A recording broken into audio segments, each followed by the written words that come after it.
Magluto tayo ng tortang talong gamit itong ating Korean grill pan. Maraming salamat po pala at maganda yung reception dun sa video natin ng grill pan. Ito yung ating Korean grill pan at 2 years ko na itong gamit. 2 years ko na itong gamit pero napakaganda pa rin, tingnan nyo. Mamaya isi-share ko sa inyo kung paano naalagaan itong grill pan. Paano ko ba napanatili yung mukhang bagong itsura niya sa loob ng halos 2 taon na paggamit. Kaya panoorin niyo yung video para malaman nyo ha. Maraming paraan ng pagluto ng ating tortang talong. Kadalasan di ba iniihaw ang talong? Pero ako hindi ako nag-iihaw. Binoboil ko itong ating talong. Hindi ko siya iniihaw o iginigril yung talong sa kadahilanan na kung alam mo kung paano tinanim yung talong, pwede mo siyang i-grill. Sa case ko, pwede ko siyang i-grill kasi tanim lang namin tong talong na to.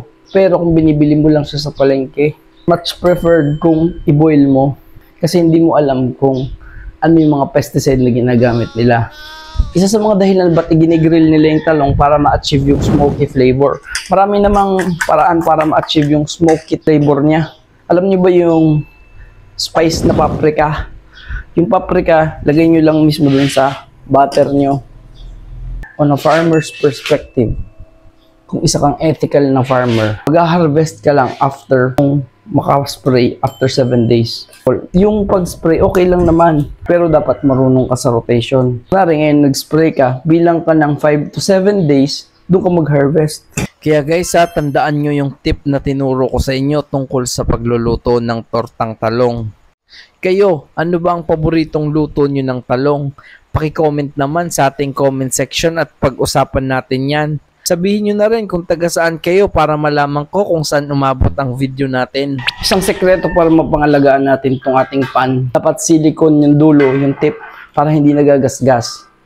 Ito nga pala yung 12-piece silicone set na ginagamit ko para hindi magasgasan itong ating grill pan. Bali, ilalagay ko rin yung link nito sa ating yellow basket. Yung tong niya, napakatibay. Hindi siya kinakalawang. Siya heat resistant silicone siya.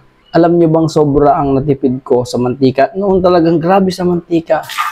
Pero starting nung na-discover ko tong ating pan na to 2 years ago, wala na talagang mantika. Sobrang laking savings yun sa atin. Lalo na sa mga nagtitipid. Kung nagtotorta kayo dito sa non-stick pan, huwag niyong gamitan ng bakal. Huwag niyong gamitan ng bakal na utensils, no? Yung mga stainless, huwag niyong gamitan. Magagasgas. At ang kagandahan pa dito sa ating mga silicone na set, wooden ang ano niya, ang hawakan. Hindi ka mapapaso. Hindi talaga magagasgasan yung ating Korean grill pan. Kung meron kayo nitong kitchen utensil set, perfect combination sila dalawa. Ngayon makakapagtorta na tayo nang hindi kailangan gumamit ng mantika. Makakatipid na tayo, mas malilesen pa natin ang ating oil consumption. Kaya mas healthy ang ihahain natin para sa buong pamilya. Gamit itong ating non-stick spatula, scrape lang natin yung mga nagdikit na mga itlog dun sa ating grill pan. Tandaan, pwede nyong i-grill if alam nyo kayo mismo yung nagtanim ng talong. But if binili nyo lang naman sa palengke na medyo hindi kayo sure paano ang pag-spray ng pesticides nila doon, then do boiling. Huwag kayong masyado nung smoky. Yun, kalusugan naman natin yung importante doon eh. Pero mas maganda pa rin guys, matuto kayong magtanim. And last tip for this video, pag huhugasan mo siya, hindi mo siya kailangan gamitan ng steel wool. Kahit yung sponge lang na soft. Pagkatapos nyo siyang hugasan, punasan nyo lang siya.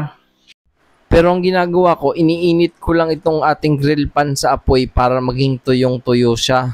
Huwag nyo siyang itago na may tubig pa. Dito lang kasi, pag nagagasgas siya sa ilalim, naalis yung coating na black. Ito yung coating na black na yan yung nakakapag-prevent ng rust. Kaya ang technique talaga dyan is, kuha ka ng oil, any oil. Okay? Brush mo siya ng oil. Tamang-tama itong ating 12 pieces na silicone set ay may kasama ng pastry brush. Kaya talagang perfect match ang ating Korean grill pan sa ating 12-piece silicone set. Iwan ko na lang pala yung link nitong ating Korean grill pan sa ating yellow basket. Pati itong ginagamit kong 12 pieces na silicone set. Thank me later and follow for more.